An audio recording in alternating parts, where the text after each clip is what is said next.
Čau!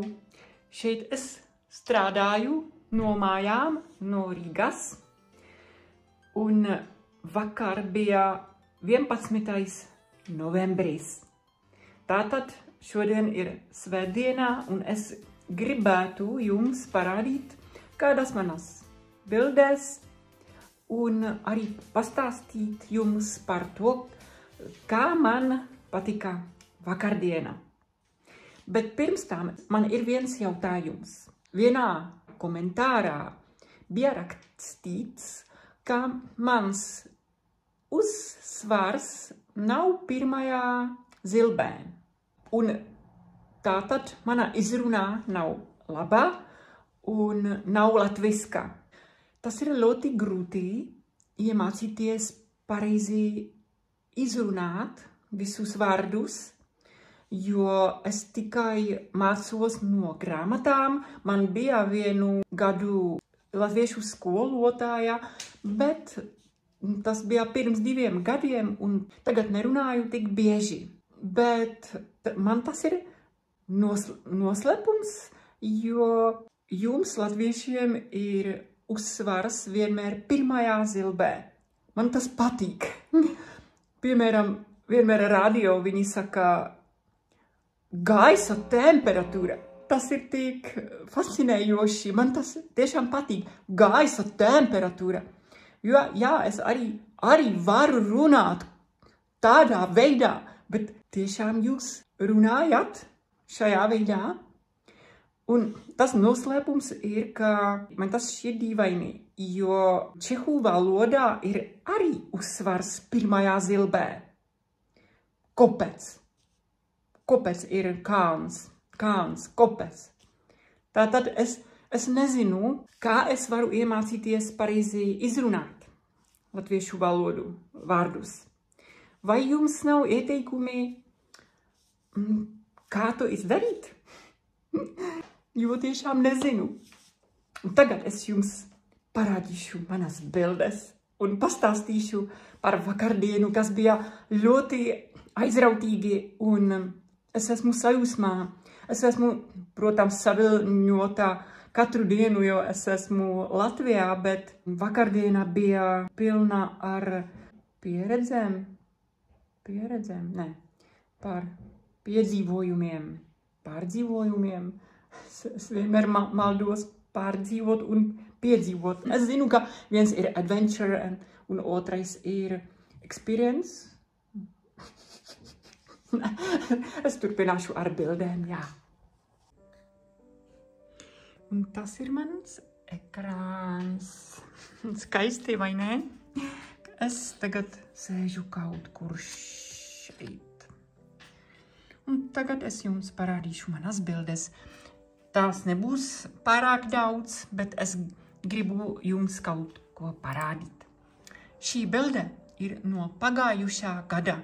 Es sēžu uz divānā manās mājās Čehijā, un es skatījos pasākumus pie Rīgas pils, un ļoti gribēju piedzīvot uz savām acīm to atmosfēru un būt tur kopā ar jums, jo man patika tā doma. Un tā doma bija manā galvā visu laiku. Visu laiku domāju par to, kā to izdarīt, lai es varētu būt šeit. Un šī bilde ir no šajā gadā, un šogad es tur arī biju vakarā. Es biju ļoti laimīga, jo man bija sapnis, un gadu vēlāk es piepildīju to, ko es sapņoju. Man ir jāsaka, ka tā atmosfēra bija ļoti patriotiska. Es nezinu nevienu citu tik patriotisku tautu kā jūs, bet es jums saprotu, kāpēc jums ir brīvība tik svarīga, jo zinu par jūsu vēsturi. No rīta pamodos agri, jo nevarēju sagaidīt. Braucu uz centrāltirgu un piedurā bija šāds plakāts. Man strauji sitās sirds, kad pirms nedēļas nopirku bileti uz šo izrādi Dailes teātrī Rīgā. Man galvā no paša sākuma bija tāds sapnis prot latviešu valodu pietiekami labi, lai varētu apmeklēt kādu tradicionālo latviešu teātra izrādi jūsu skaistajā latviešu valodā. Šis notikums ir tāds personisks simbols manam progresam. Es apstājos okupācijas muzejā, kuru nekad īsti negribēju apmeklēt, bet tik līdz ienāku un sāku runāt latviski, kasiere man piedāvā grupu ar gidu latviešu valodā. Juhu! Es, protams, piekrītu un ar nepacietību gaidu, vai kaut ko sapratīšu. Mūsu ir apmēram 10, visi simpātiski cilvēki, pāri un ģimenes ar bērniem. Es esmu vienīgā ar melniem matiem. Te nāk jauns vīrietis, kurš pusotro stundu aizrautīgi stāsta par Latvijas vēsturi, kā vienmēr un visur Latvijā perfekti veidotās ekspozīcijās. Es visu laiku saprotu visu, un es esmu pārsteigta, ko viņš saka, un man patīk, kad viņš uzrunā mūsu grupu un saka man sejā: mēs, latvieši, jūtos kā latviete. Es saprotu, ka šādā ekskurzijā, kurā es esmu iefiltrējusies mājinieku komandā, ir pavisam citāda nekā ekskurzijā ārzemniekiem, un man tas patīk. Es esmu vienīgā, kas zina atbildes uz dažiem viņa jautājumiem par Latvijas vēsturi.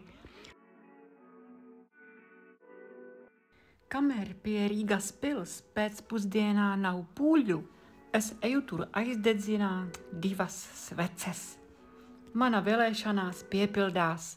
Vēlos atgriezties šeit vēlāk vakarā, bet ilgojos šķērsot Daugavu uz Uzvaras parku, lai redzētu raksti vienu no manām mīļākajām grupām. Es jau dzirdu savas iecienītākās dziesmas. Latvieši stāv nedaudz izkaisīti pa parku, neviens negrib pārāk tuvu pietuvoties skatuvei, tāpēc es eju uz priekšu un es stāvu tieši dziedātājas Kristīnes priekšā. Esmu sajūsmināta, kad dziedātājā aicina cilvēkus pievienoties dziedāšanai.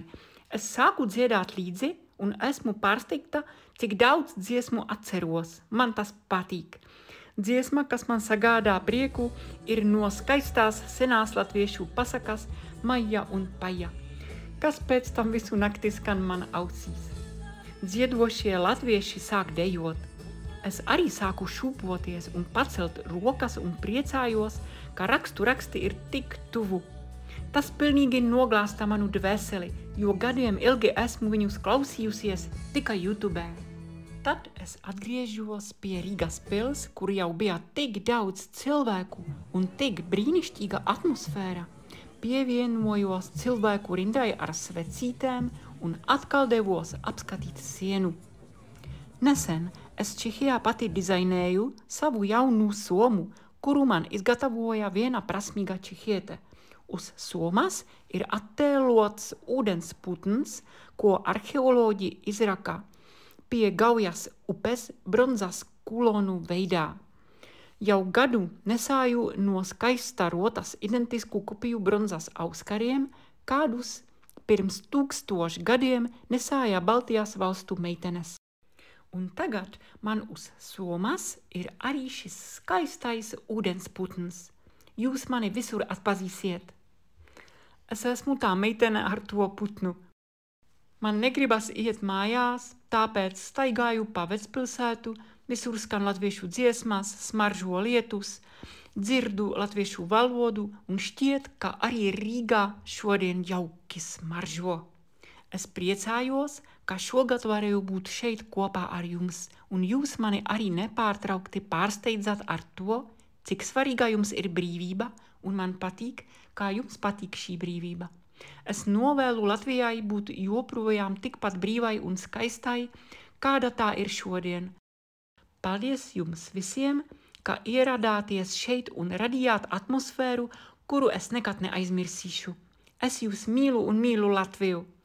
Tiekamies nākamās nedēļas sestdienā pie brīvības pieminekļa. Atā!